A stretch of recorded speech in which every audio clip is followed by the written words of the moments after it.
नाज़रीन अवामी न्यूज़ में खबरों सिलसिलो जारी है। इन वक्त के ठुल मां ख़बर ॾींदारो। सिंध के शहर ठुल में तकरीबन 100 के करीब राइस मिलूं मौजूद हैं। हर एक राइस मिल ते केतरा मजदूर मजदूरी करे पंहिंजे घर जो गुज़र सफ़र करे पंहिंजे बचड़न जो पेट पाले रहा आहिनि। इन जदीद दौर में महंगाई अरूज ते हुजण बावजूद मजदूरन जो दर्द पंहिंजे दिल में रखंदड़ मजदूर फेडरेशन के अगवान मोहम्मद इब्राहिम कंडरानी पारां गुलशेर चौक ते सस्तो होटल कायम कयो है, जिते रोजानी की बुनियाद ते सवई मजदूर सस्ते रेट 30, 40, 50 ऐं 60 रुपए में पेट भरे पंहिंजे कम ते वेंदा आहिनि। मजदूर अवामी न्यूज़ सां ॻाल्हाईंदे चयो त अल्हम्दुलिल्लाह वॾो सहूलियत आहे मज़दूरनि जे लाइ।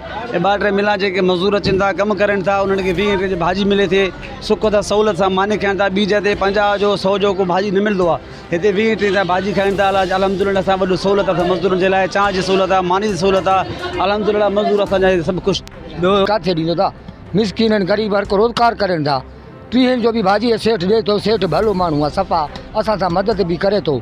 ॾिसो तो लस्सी भी खाऊं था, ग़रीबत आहे बाबा। मज़दूरी एतिरी वधई नथो, काॾे वञूं? मज़दूरी वधियल हुजे हा बि पोइ को सुठी भाॼी खाऊं हा। वरी दाल आहे, बटालू आहे, सब्जी आहे, पालक आहे, इहो खाऊं था बाबा। तव्हांजी वॾी महिरबानी वीडियारनि जी, अल्लाह तव्हांजो ख़ुशि कंदो। अल्हम्दुलिल्लाह वॾो सहूलियत आहे मज़दूरनि जे लाइ। 2 टे मिला जेके मज़दूर अचनि था कमु करनि था उन्हनि खे 20 रुपए जी भाॼी मिले थी, सुख था सहूलियत सां मानी खाइनि था। ॿी जॻह ते 50 जो 100 जो को भाॼी न मिलंदो आहे, हिते 20 रुपए जा भाॼी खाइनि था। अल्हम्दुलिल्लाह सां वॾो सहूलियत आहे मज़दूरनि जे लाइ। चांहि जी सहूलियत आहे, मानी जी सहूलियत आहे। अल्हम्दुलिल्लाह मज़दूर असांजा सभु ख़ुशि। ॿियो सहूलियत इहो आहे गुलशेर ॻोठ में होटल निकितो ग़रीबनि लाइ सहूलियत आहे। 30, 40 जो भाॼी वठी हर को मानी खाई ड्रव करे थो। अॻे केकनि में गुज़ारा करनि पिया, मज़दूर सफ़ा ख़तम थी कमज़ोर थी विया। इन जे करे मोहम्मद इब्राहिम कंडरानी होटल खोलियो गुलशेर ॻोठ में, जबल जी होटल।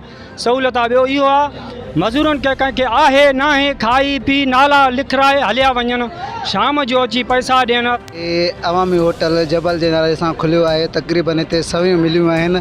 उन्हनि जे हिसाब सां जेके मज़दूर पार्टी आहे, मज़दूर ग़रीब आहिनि, उहे जेके हिते 30 रुपए जी भाॼी सां पंहिंजे मानी खणी अचनि था, हिते माशाल्लाह ख़ुशिगुज़ार आहिनि। वॾी वॾी महिरबानी। ऐं मां जीअं त मोहम्मद इब्राहिम जो मदद सां, मोहम्मद इब्राहिम जी होटल आहे, उन जबल जे नाले सां जेको हले थो, असांखे वॾी रिलीफ मिले थी। इन खां वधीक असांखे कुझु नथो खपे। शुक्र अल्हम्दुलिल्लाह।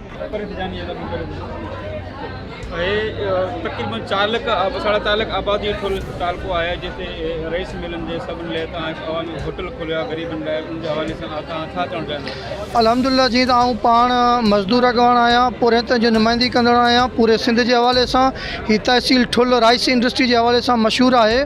सो अल्हम्दुलिल्लाह अल्लाह जे फज़ल करम सां 2-3 महीना थिया आहिनि। हीअ होटल असां स्टार्ट कयो आहे, जेको राइस इंडस्ट्री जे चौगिर्दी में ई पसगिरदाई में विच सेंटर ते होटल आहे।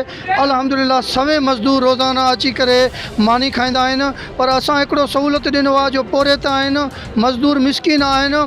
हीअ आम होटलनि ते वेही करे जेकॾहिं मानी खाइनि, हिकिड़ो माण्हू बि 150, 200, 300 रुपयो बिल निकिरंदो आहे। पर आऊं हीअ 30 रुपया जे पर्ची खां वठी 50 रुपए ताईं हीअ पर्ची हलायूं था। जेको हिकिड़ो मज़दूर अचे थो उनखे असां 30 रुपए जो भाॼी ॾियूं था, 2 मानी उहो खणे थो, 50 रुपए में अल्हम्दुलिल्लाह उनजो पेट भरिजे थो। 3 मानी खाईंदो त 60 रुपए में पेट भरिजे थो। हिकिड़ा अहिड़ा बि ग़रीब माण्हू आहिनि जेके पंहिंजी घरूं मानी खाईंदा आहिनि, उहो 40 रुपए जो हीअ पर्ची असां उनखे ॾींदा आहियूं। 40 रुपए भाॼी, 2 माण्हू उहो 40 रुपए सां पेट भरे करंदा। ही अल्हम्दुलिल्लाह इन्हनि जी जेको आहे न पघर जी बरकत सां असांजो बि अल्हम्दुलिल्लाह सुठो रोज़ी थिए थो, तमामु सुठो। असांजी बच्चनि जो बि रोज़ी थिए थो। पर इहे मज़दूरनि जे लाइ बि सुनहरी मौक़ो आहे, उहो बि अल्हम्दुलिल्लाह मानी खाइनि था, चांहियूं पीअनि था, दुआऊं ॾियनि था। मज़ीद खबरों और तफसीलात के लिए विज़िट करें हमारी वेबसाइट www.awamiNewsHD.com।